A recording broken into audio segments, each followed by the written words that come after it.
A reading from the Holy Gospel according to St. Luke. Let us attend. Jesus was teaching in one of the synagogues on the Sabbath day. Behold, there was a woman who had a spirit of infirmity for 18 years. She was bent over and could not straighten herself up. When Jesus saw her, he called her and said to her, "Woman, you are freed from your infirmity." He laid his hands on her, and immediately she stood up straight and glorified God. However, the ruler of the synagogue was indignant because Jesus had healed on the Sabbath. He said to the crowd, "There are 6 days in which people should work. Therefore, come on those days and be healed, not on the Sabbath day." Then the Lord answered him, "You hypocrites! Does not each one of you free his ox or his donkey from the stall on the Sabbath and lead it out to water? Should not this woman, a daughter of Abraham, who was bound by Satan for 18 years, be freed from this bondage on the Sabbath day?" As he said these things, all his adversaries were put to shame, and all the people rejoiced over the glorious things that were done by him. Imagine yourself in this scene today in the gospel. We are assembled on the Sabbath, and we see a woman who we're pretty much acquainted with because she attends the Sabbath. And we know of her infirmity. She's been bent over. In fact, her head is close to her knees, and all she can see is the earth below. And we have witnessed her anguish at times the mockery she may have received, and also the times in which we gave her our compassion and love in her infirmity. And today, Jesus is speaking to the congregation, and he notices this woman, and without any initiative on her part, asking him to heal her, Jesus calls her and says to her, "Woman, you are freed from your infirmity."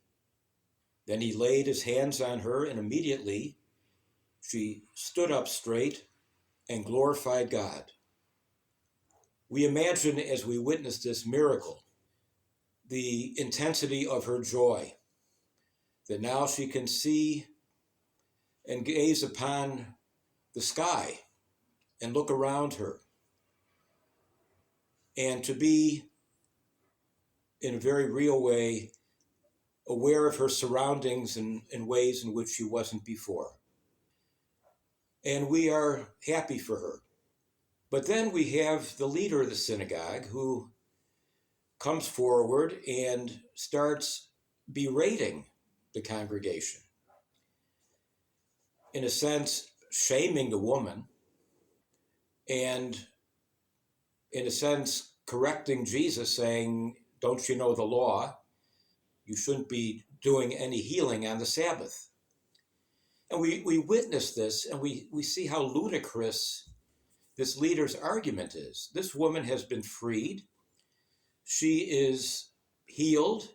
She's been given newness of life. Everyone is happy for her.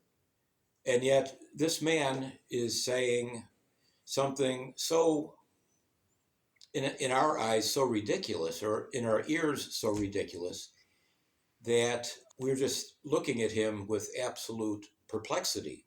And we can well imagine, not that it's recorded in the gospel, Jesus' reaction to this statement of the Pharisee, and how he looks at him with absolute befuddlement. But like anything else, he also looked upon this man with compassion and love. But he did want to call him out on the fact that his behavior is a bit hypocritical. Because on a Sabbath, if your ox or donkey was in need of water, you would lead the animal out to get water. In a sense, violating the Sabbath, about not working on the Sabbath, or walking a certain amount of feet on the Sabbath. But Jesus says, well, if you're able to lead out animals in need of water on the Sabbath, should not this woman, a daughter of Abraham, who was bound by Satan for 18 years, be freed from this bondage on the Sabbath day? And it is said that after he said these things, his adversaries were put to shame, and all the people rejoiced over the glorious things that were done by him. And we can well imagine, perhaps the adversaries that day were illuminated by the words of Jesus. And perhaps the shame that they were feeling, as recorded in the gospel, was really maybe an awakening in their own hearts to receive, as they received this compassionate message of Jesus. We know, as Jesus taught us, that he is the way, the truth, and the life. And because he is the way, he teaches us about religious purity. And it is measured by our mercy and our love. It is said in the Psalms, Psalm 145 to be exact, "The Lord straightens the bent and crooked. The Lord lifts up those who are bowed down." And that's what he does for us. He lifts us up when we feel bowed down. And he takes the initiative. And we know that his will is a perfect will. And so we enter the mystery of our own infirmities. But yet the Lord is with us in our infirmities, strengthening us, showing us the way. As Jesus is the truth, he teaches us not to use truth as a weapon against others. And what is the truth that is illustrated in this gospel today? The truth is, woman, you are set free from your ailment. That is the truth, that God's presence among them is healing this woman. The truth of the matter is that God has come to give us life and give us life to the full.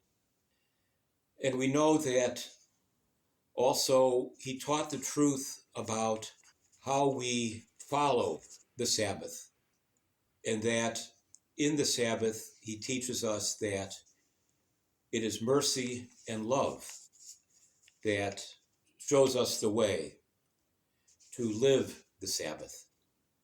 It is said that in Psalm 84, mercy and truth have met together. And that is true, because mercy and truth have met together in the God-man, Jesus Christ. And so today, as we have witnessed this miracle and the teaching that Jesus has given us today, we know that the Lord is the Lord of healing. The Lord is the Lord of restoration. But the Lord also shows us how to live and also to, in a very real sense, connect our lives with Christ by recognizing our own infirmities, and at the same time with confidence knowing that the Lord is with us to restore us, as he knows our needs better than we know our needs ourselves. And so today, as we listen to the good news of this gospel, let us rejoice and be glad that the God-man Jesus has come to us and has given us newness of life and teaches us in his truth how to live life at its full.